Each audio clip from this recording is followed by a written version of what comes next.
Well, before we got married, we dated in high school. And in high school, I knew that I was number one, but I knew when I met him, he told me, you're my starter, but I got other ones on the bench, And, what else would you tell me, baby? That you my point guard. Yes. You and that lead the you team, love me. but I like them. Right. And there you have it right there. See, a lot of these women today, and I'm not talking about her, but a lot of them today will say, men lie. They're not telling the truth about who all they have, who they're messing with, and all these different women. What's really going on in society is that women will be talking to multiple men at one time today, in this day and time, saying, baby this, hey baby, good morning, love, and all that other stuff. They talk like that to multiple other men. Eventually, they might like one of those men the most and then decide to kind of slowly let the other ones just die out. That's what they'll do. But while they're doing that, the man that they might have said, I like you the most, he's still talking to other women. He hasn't cut nobody else off, right?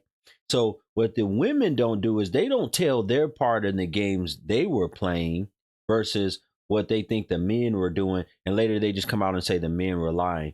In this situation right here, he came out and told her up front, hey, I'm dealing with multiple women. If you decide to stay with a man that was dealing with multiple women and you knew about it, that's on you. You cannot say anything later on to that man that he was this, he's no good, or he did you like this or whatever.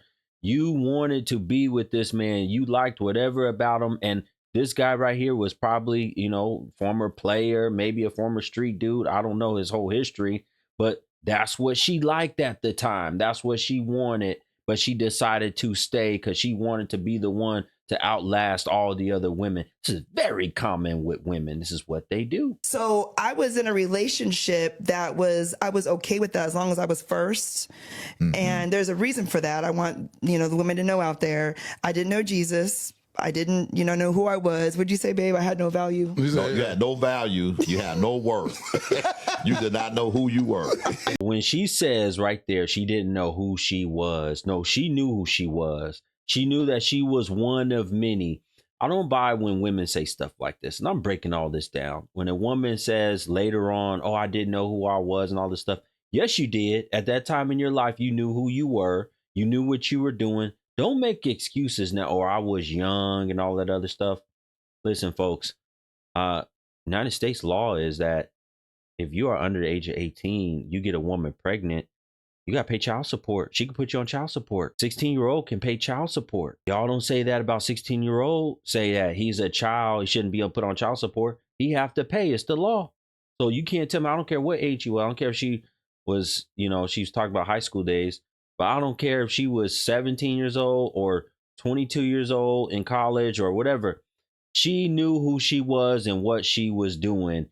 She wanted to be one of many, but she said she just wanted to be his number one. And some of these women, they like that. They get off to that knowing that, yeah, I got a man. He got different women and all, because he that man, he that dude. But I'm his number one. Some women like that. They like knowing that they're the number one of a man that has multiple options. A whole bunch of different women want him, or he is entertaining different women. They like that. So don't give me that. That's what she wanted. That was who she was at that time. She's probably not that woman anymore. I don't know if he's still entertaining other women. But at that time, that's who she was. He said you didn't know your self-worth. Right. And I'm 17. Yeah, of course. So I'm a teenager. And I was preconditioned to think this way because my mother divorced my father for infidelity. And I'd always thought if you could just forgive him, our family would stay together. Oh, that's deep. So that was not a deal breaker for me, as long as I knew about it. Now, he knows if I found out about it, we'd have a problem. So she said her mother divorced the father for infidelity. This sounds like she did probably have some insecure issues. And I don't know if she's always been a heavier woman all her life. Maybe that was the case. See, a lot of these women, especially that wear a ton of makeup, always getting their hair done, want to be real pretty and stuff all the time. They deal with a lot of insecurities. And that's probably what she was dealing with, a whole bunch of insecurities. Maybe the weight was an issue if she was heavier then, and she didn't think that she was going to be accepted, especially by a man like this. Ooh, he's fine, he player dude or whatever back in his day. She wanted that. She wanted the love and the attention from this type of a man. What does that say about a woman when she desires the love and attention from a man like this. And this is the Build-A-Bear type of man that women go for, right? She wanted this type of a bad boy guy, which a lot of our women do, and a lot of other women from other communities are starting to do also. They want the bad boy type of guy in hopes to one day change him. One day he become a pastor. One day he becomes something special in her eye, and he'd leave all the other women alone and just focus on her. That's what the hopes of a lot of these women are. They will find a man and deal with men who are on demon time, because that's what they're on, who love to play and mess around with different women, substances, all in the streets, don't hold a consistent, steady job, find different ways to get money involving scam, or have a plug or something like this to get them high quality or high brand, high dollar items, get a plug to use some type of substance. They like those kind of men, but one day they hope he will change. He will be a little bit better, really kind of stay the same man with the swag and all that other stuff. Why I fell in love with you, but just leave some of the other more dangerous, super dangerous stuff alone, like messing with a lot of women. They want to somehow mold the thug, the bad boy, into something that will love them and be there for them and all their insecurities and shit. But if he told you in advance, you'll be okay. Yeah. So if he said, hey, listen, tomorrow I got this little shorty lined up. I'm going to go run through and I'm going to smash it. I'll see you the next Well, day. he would never say that. It was usually after the fact. Yeah. Hey, I had a hiccup last night. Look what just happened right there. At first she tried to say, oh yeah, long as he told me before. And he corrected her and said, no, I told you after the fact. I told you that, hey, I went out last night, or I was messing with so-and-so last night. I had a hiccup. That's what he just said. See, that's why I have always questioned and gone into depth with these women to get the truth out of them, because this is what they'll say. They'll make it seem one way when that's not what it was at all. And she's laughing about it because she knows she messed up.